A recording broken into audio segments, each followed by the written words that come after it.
Sie ist Guila Bustabo, 1916 im amerikanischen Wisconsin geboren. Als 4-jähriges Wunderkind steht sie erstmals auf der Bühne. Mit 11 debütiert sie in der Carnegie Hall, New York. Die größten Dirigenten der Zeit sind ihre Förderer und Partner: Furtwängler, Mengelberg, Toscanini. Von einer begeisterten Mäzenin erhält sie eines der wertvollsten Instrumente zum Geschenk: eine Guarneri del Gesù. Mit ihr tritt sie die erste Europatournee an und erntet Triumphe. Im Sommer 1939 schreibt die gefeierte Bustabo einen glühenden Verehrungsbrief. Er geht nach München an den großen deutsch-italienischen Komponisten Ermanno Wolf-Ferrari. Eine Melodie aus seiner Oper La Dama Bobba lässt sie nicht mehr los. Sie ist makellos, absolut, vollendet.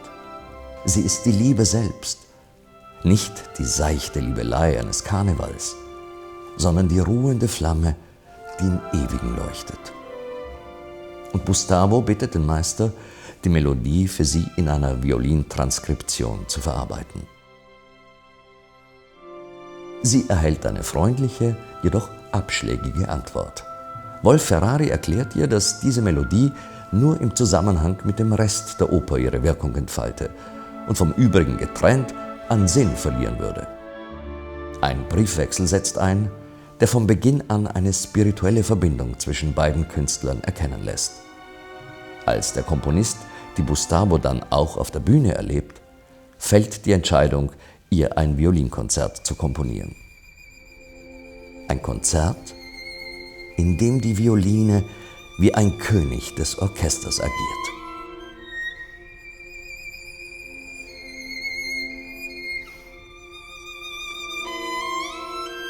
Bustabo ist voller Euphorie, als sie im Hause Wolf-Ferraris aus den ersten Kompositionsentwürfen spielt. Nachdem ich gestern Abend abgereist war, welche Seligkeit! Dieses unsterbliche Konzert. Gesegnet ist die Arbeit an jeder Note. Der erste Satz scheint im reinen Licht der Ewigkeit zu strahlen. Im Sommer 1943 ist die Komposition des Violinkonzerts abgeschlossen. Für Guila Bustabo in Bewunderung, vermerkt die Partitur.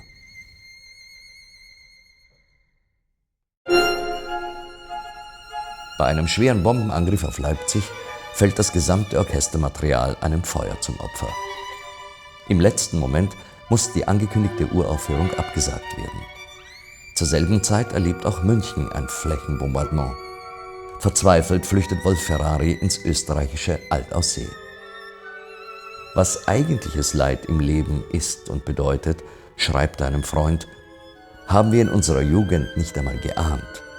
Wir sind lauter Hiobs, aber nicht alle so gläubig. Man vergisst zu sehr die Sterne. Die Augen sind leider nur nach vorne und nicht hinaufgerichtet.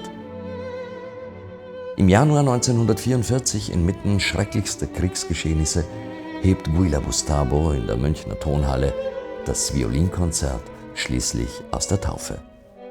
Es ist der Krieg, der die beiden Künstler auch wieder auseinanderreißt. Über Monate hinweg versucht Wolf-Ferrari, den Aufenthaltsort Bustabos ausfindig zu machen. Mein Violinkonzert, so glücklich in glücklichster Stunde geboren, kann ich heute ein tragisches nennen, da mir die es so unnachahmlich klanglich verkörperte, nun entrissen ist. Der Herzenswunsch des Komponisten, Guila Bustabo wiederzusehen, sollte sich nicht mehr erfüllen. Am 21. Januar 1948 stirbt Ermanno Wolf-Ferrari in seiner Geburtsstadt Venedig. Sein letzter Weg führt über Brücken, durch Gassen und Kanäle der Lagunenstadt, wo ihm auf der Friedhofsinsel San Michele ein Ehrengrab zuteil wird. Die Trauergemeinde beginnt zu singen. Erst leise, dann immer lauter. Buondì, Venezia cara. Auf Wiedersehen, liebes Venedig. Die Hauptmelodie seiner Oper Il Campiello.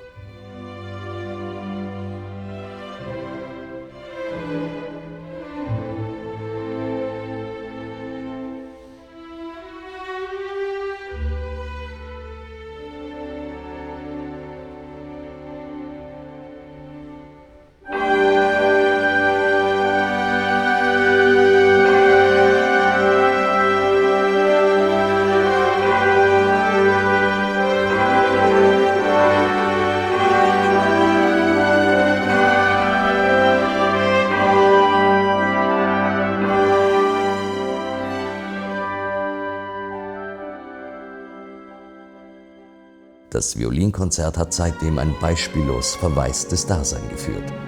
In den vergangenen 60 Jahren waren Aufführungen des Werkes derart selten, dass es einer vollkommenen Vergessenheit gleichkam. Kein anderer hat im letzten Jahrzehnt die Wiederbelebung der Werke Wolf-Ferraris so sehr betrieben wie Friedrich Heider. Wer sich mit dem Gesamtwerk Wolf-Ferraris einmal auseinandergesetzt hat, der weiß, dass das Violinkonzert zum innigsten, prachtvollsten und tiefinnersten gehört, was er je komponiert hat. Und zudem steht es für mich in der vordersten Reihe der gesamten Violinkonzertliteratur. Wolf-Ferrari wird 1876 in Venedig geboren. Seine ersten großen Erfolge stellen sich zu Beginn des 20. Jahrhunderts ein, als er die komische Oper wiederbelebt. Das kommt in der Blütezeit eines Wagner oder Puccini einer Revolution gleich. Bis an sein Lebensende bleibt er der Tonalität verbunden. Dafür wirft man ihm vor, nicht zeitgemäß zu komponieren, den musikalischen Fortschritt zu ignorieren und inmitten eines verheerenden Krieges ein Violinkonzert in D-Dur zu schreiben. Wo wäre da die Auseinandersetzung mit dem Weltenlauf? Das sind nicht nur anmaßende, sondern auch zutiefst unkreative Argumente. Wem gegenüber hätte der Künstler etwas zu rechtfertigen? Und warum sollte er immer die Welt abbilden? Die Kunst selbst ist Welt, seine Welt. Und sie ist frei. Was wäre, wenn wir die Partitur des Violinkonzerts morgen auf einem Dachboden fänden und es keinen Hinweis auf den Autor oder die Entstehungszeit gäbe? Dann könnten wir doch nur sagen, ob uns diese Musik erfüllt und betrifft oder nicht. Aber niemand könnte ihr unterstellen, konservativ zu sein. Wolf-Ferraris Geburtshaus liegt nur wenige Schritte von jenem Ort entfernt, den man als die schönste Straße der Welt bezeichnet, den Canal Grande von Venedig. Venezianisch war die Sprache seiner Mutter und sie ist ihm näher gelegen als die deutsche seines Vaters. Als venezianischer Komponist ist Wolf-Ferrari per Definition auch ein begnadeter Melodiker. Vor allem seinen langsamen, getragenen Passagen hört man das an, was das Fluidum von Venedig ausmacht. Die Zeitlosigkeit, dieses Versunkensein in Schönheit, ist ein Wesensmerkmal seiner Musik. Vor welches Geheimnis stellt uns der Komponist im ersten Satz, wenn er für nur 2 Takte ein Zitat aus Lehars Lustiger Witwe bringt? Mit Lehar hat Wolf-Ferrari ja ästhetisch überhaupt nichts zu tun. Und insofern ist es verwunderlich, dass er ihn zitiert. Ich war mir von Anfang an sicher, dass er mit diesem Zitat etwas versteckt, das er im Grunde aber preisgeben möchte. Und monatelang habe ich darüber nachgedacht, was es mit dem Zitat auf sich haben könnte. Bis ich mir einmal dann den Text angesehen habe, der unter der Melodie liegt in der Operette. Und damit war die Lösung gefunden. Es hat mit der geheimnisvollen Beziehung zu Guila-Bustabo zu tun.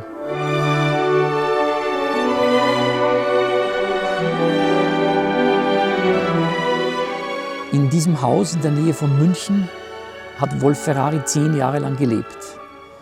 Und in diesem Haus sind die ersten Skizzen zum Violinkonzert entstanden.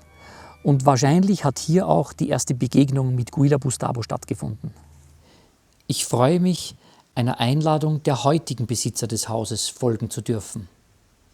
Diesen Abschnitt kenne ich jetzt von diesem einen historischen Foto aus der Zeit, in der er in dem Haus gelebt hat. Richtig. In dem Haus, was er ja sein Tusculum nannte und wo hier noch diese Terrasse nicht war, sondern hier ging eine Treppe rauf in diesen Raum und hier hatte er dann einen seiner Flügel.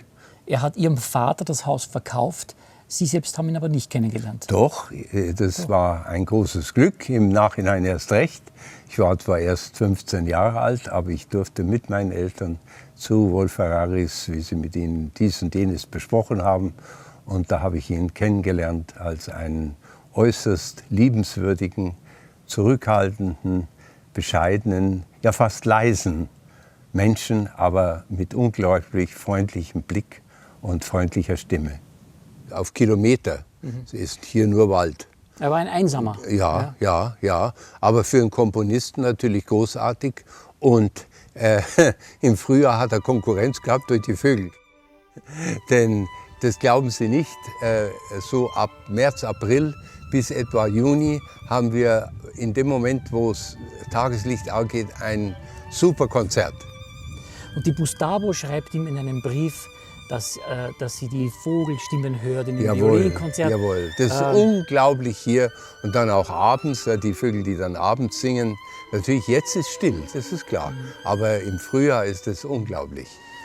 Er war kein Naturalist, aber er hat es stilisiert offenbar hineingenommen in die Musik. Ja, dem kann man sich ja nicht entziehen. Wolf Ferrari ist Apolliniker. Alles liegt auf der Goldwaage. Er braucht kein Pathos, um Dramatik auszulösen. Eine kleine harmonische Rückung genügt und ein Abgrund tut sich auf. Und gerade weil diese Musik von so beseligendem und glücklichem Ausdruck ist, trifft einen das Absinken in Trauervolles oder in Bedrohung doppelt intensiv. Es ist auffällig, wie schnell sich das Schöne oben, also die Solovioline, immer wieder aus der Bedrängnis und aus der Dunkelheit befreien kann und zum Licht zurückfindet. Vielleicht ist das weltanschaulich zu deuten, dass nämlich der Schönheit in unserer Welt letztlich nichts anzuhaben ist. Im 4. Satz erklingt eines der für mich schönsten und innigsten Themen des Konzerts. Es lässt einen den Trost spüren, den für Wolf Ferrari die Kunst dargestellt hat. Die Kunst und die über alles erhabene Schönheit.